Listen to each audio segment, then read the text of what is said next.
नमस्कार,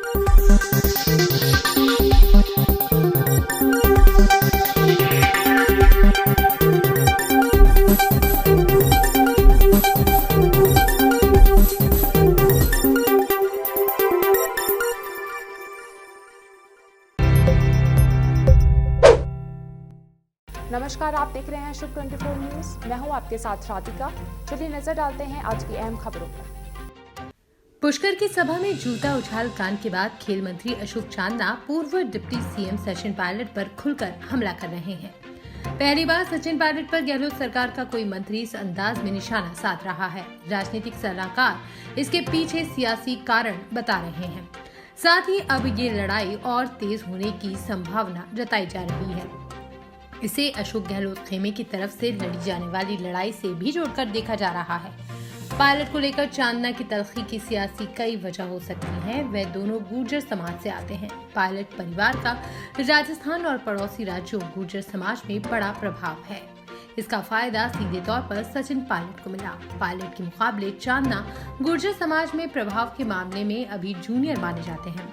बताते हैं कि अब पायलट विरोधी खेमा चांदना की लकीर को बड़ा करने का प्रयास में है। इसीलिए गहलोत और पायलट के खेमों की लड़ाई के बीच चांदना की एंट्री हुई है।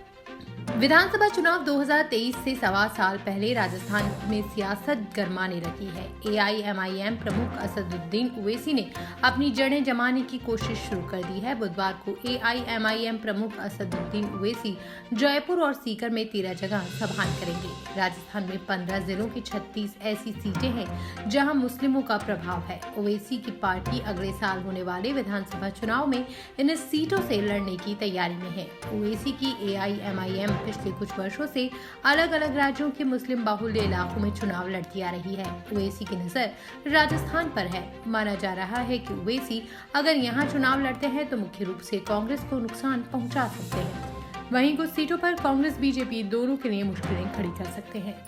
राजस्थान से पहले ओवैसी ने जिन 3 प्रमुख राज्यों में चुनाव लड़ा है उनमें से सिर्फ बिहार में ही उनकी पार्टी सफल हो पाई।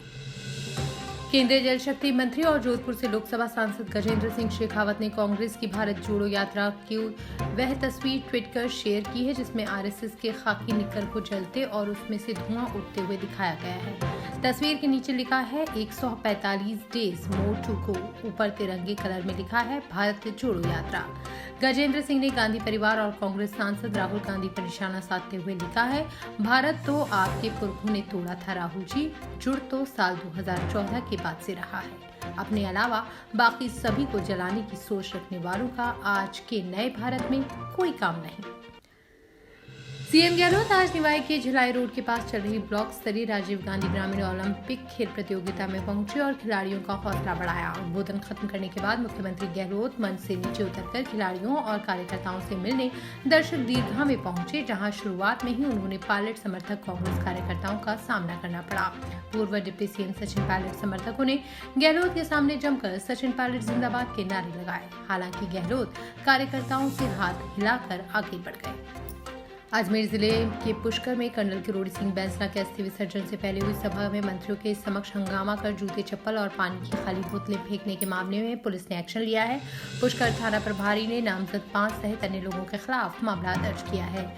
5 लोग बस्ती जयपुर निवासी हैं। मामले की जांच सब इंस्पेक्टर श्रवण कुमार को सौंपी है।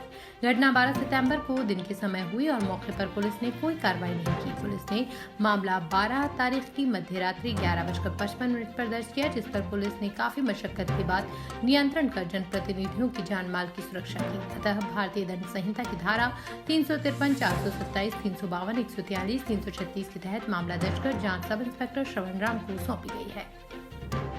राजस्थान में छात्र संघ चुनाव का परिणाम आए 2 सप्ताह से ज्यादा का वक्त बीत गया, लेकिन चुनाव को लेकर छात्र नेताओं की नाराजगी अब तक दूर नहीं हो पाई है। राजस्थान यूनिवर्सिटी में महासचिव पद पर चुनाव लड़ने वाले NSUI के प्रत्याशी संजय चौधरी ने छात्र संघ चुनाव में धांधली का आरोप लगाया है। उन्होंने कहा कि ABVP के प्रत्याशी अरविंद जाजड़ा चुनाव लड़ने योग्य नहीं थे, जिस वजह से ही यूनिवर्सिटी प्रशासन द्वारा उनका नामांकन भी खारिज कर दिया गया था।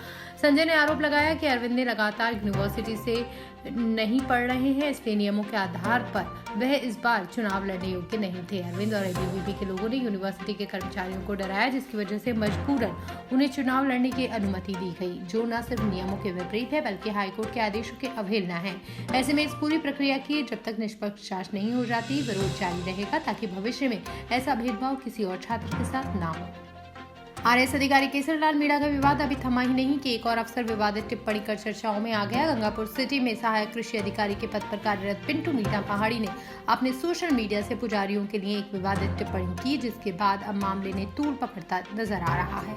जानकारी के मुताबिक कृषि विभाग में सहायक कृषि अधिकारी के पद पर कार्यरत पिंटू मीणा ने कहा मंगलवार को अपनी फेसबुक आईडी से पुजारियों को लेकर विवादित टिप्पणी की। अपनी पोस्ट में पिंटू ने लिखा कि दुनिया का सबसे बड़ा नास्तिक पुजारी होता है, जो मंदिर में रखी दान पेटी को कभी भगवान के भरोसे नहीं छोड़ता, ताला लगाकर सीसीटीवी कैमरे की नजर में रखता है। क्या पुजारी को उस भगवान पर भरोसा नहीं जिसकी वो रोज पूजा करता है? थाने में जब्त अवैध शराब निस्तारण की बजाय तस्करों को बेचने के मामले में अब जिला आबकारी अधिकारी और कोषाधिकारी को भी सस्पेंड कर दिया है। शराब निस्तारण कमेटी में शामिल 8 अधिकारियों में से 5 को अब तक सस्पेंड किया जा चुका है, जबकि एसडीएम समेत 3 अधिकारियों के खिलाफ कार्रवाई अब भी बाकी है। जिला कलेक्टर डॉक्टर इंद्रजीत यादव ने बताया कि जिला कोषाधिकारी जितेंद्र कुमार मीणा को संयुक्त शासन सचिव की ओर से निलंबित किया गया है। दोनों ही अधिकारियों को बिछुवाड़ा में अवैध शराब के निस्तारण की जगह तस्करों को बेचने के आरोप के चलते निलंबित किया गया है। कमेटी में 8 में से 5 अधिकारियों को सस्पेंड किया।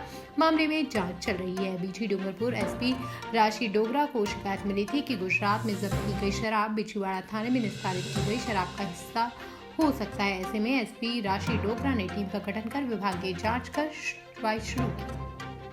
जोधपुर में पिछले 2 दिनों से अलग अलग 2 प्राइवेट हॉस्पिटल्स में डॉक्टर्स और परिजनों के बीच चल रही तनातनी मंगलवार को बढ़ गई। प्राइवेट हॉस्पिटल के बाहर 48 घंटे से शव रख परिजन विरोध कर रहे थे। इसी से खफा डॉक्टर्स ने मंगलवार को ओपीडी का बहिष्कार किया। मंगलवार को शाम को जोधपुर शहर के 70 प्राइवेट डॉक्टर्स ने हड़ताल पर जाने का फैसला लिया। मंगलवार शाम से ही 1000 डॉक्टर्स हड़ताल पर उतर आए और अब सभी प्राइवेट हॉस्पिटल में ओपीडी व आईपीडी समेत इमरजेंसी सेवाओं को बंद कर दिया गया। इससे पहले जोधपुर प्राइवेट डॉक्टर्स एसोसिएशन के प्रतिनिधियों की अगुवाई में कलेक्टर हिमांशु गुप्ता से मुलाकात की, लेकिन इस बातचीत में नतीजा सामने नहीं आने के बाद हड़ताल पर जाने का निर्णय लिया। इसलिए अभी से ओपीडी सहित आईपीडी और इमरजेंसी सेवाओं को बंद कर दिया गया। सुबह 11 बजे तक मांगे नहीं मानने पर डायग्नोस्टिक सेंटर भी बंद रहेंगे। बैठक में सर्वसम्मति से हड़ताल पर जाने का निर्णय लिया। राजसमंद जिले में फैल रही लंपी के लिए अब स्थानीय लोग भी आगे आ रहे हैं। देवगढ़ कस्बे के लिए होम्योपैथिक मेडिसिन का फ्री में भेजी गई। देवगढ़ के मनमोहन व्यास ने बताया कि उनकी गाय लंपी से ग्रसित हो गई थी। इस पर उन्होंने जोधपुर के डॉक्टर दिनेश जांगीर से कांटेक्ट किया तो उन्होंने मेडिसिन भेजी। जब गाय सही हो गई तो उन्होंने गांव के लिए दवा मंगवाई। इस पर उन्होंने 3000 पशुओं के लिए दवाएं भेजी। इसके बाद मनमोहन व्यास और उनके मित्रों ने मिलकर 65 गाँव में 2000 पशुओं तक मेडिसिन पहुंचाई। इस दौरान अलग अलग गाँव में जाकर पशुपालकों को निःशुल्क दवा दी।